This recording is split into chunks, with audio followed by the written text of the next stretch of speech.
India has officially put into motion its free trade agreement with the European Free Trade Association, a four-nation bloc comprising Iceland, Liechtenstein, Norway, and Switzerland.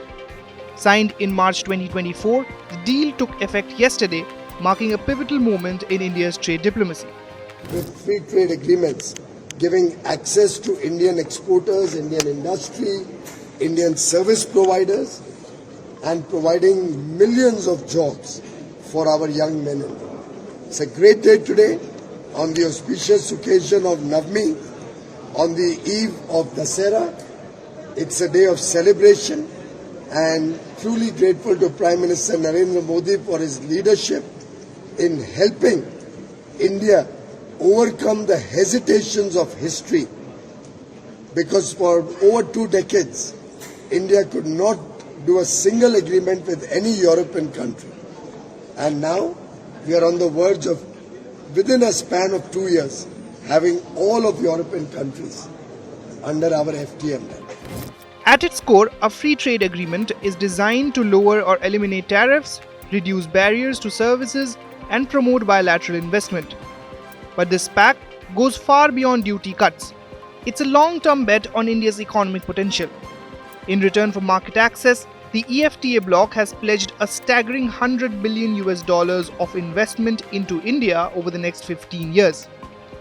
This is not short-term speculative capital, but long-term investment aimed at capacity building and job creation, expected to generate at least 1 million direct jobs in India. Strategically, this is a big win for New Delhi. Unlike many other FTAs, this agreement contains a safeguard clause. If EFTA members fail to deliver on their investment promises, India has the right to roll back tariff concessions. That makes it one of the most balanced trade deals India has ever signed, ensuring accountability from its partners. The scope of the agreement is vast. For India, exporters in sectors such as machinery, textiles, leather, gems and jewellery, organic chemicals and processed food will gain duty-free or concessional access to the EFTA markets. Switzerland alone has offered concessions covering nearly 100% of India's non-agricultural exports, while Iceland and Norway have opened up opportunities for food preparations, confectionery, rice, coffee, and processed fruits. Indian goods will now find easier entry into high-value European markets. For EFTA, the benefits are equally significant.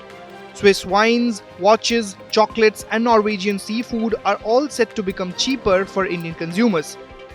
Duties on wines, for example, will be progressively reduced from 150% to as low as 25% over a decade.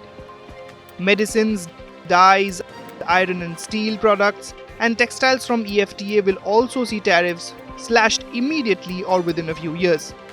Yet, the true significance lies beyond tariffs and goods. The pact also unlocks services access.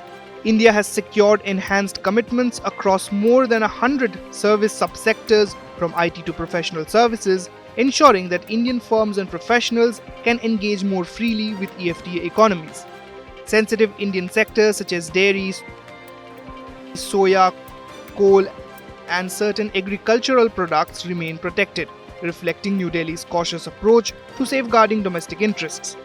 On the other hand, Swiss gold, accounting for the bulk of EFTA's exports to India, remains unaffected, meaning no major disruption to India's gold and silver trade. The deal is also geopolitically significant. At a time when India is negotiating FTAs with the EU, the US, Oman, and Israel, the EFTA pact strengthens India's credibility as a serious player in global trade negotiations. It signals that New Delhi is no longer hesitant about free trade, but is willing to strike deals on terms that align with its strategic and developmental priorities. For EFTA nations, this is equally strategic. Partnering with one of the world's fastest growing major economies gives them a stake in India's growth story. For India, attracting stable long-term investment from wealthy European economies diversifies its trade and investment sources beyond traditional partners. This free trade agreement is more than a trade pact. It is a strategic bridge linking India to a high-income bloc, deepening its economic diplomacy, and fueling its ambition to become a global manufacturing and services hub. With Farhan Khan, Bureau Report, India Today Global.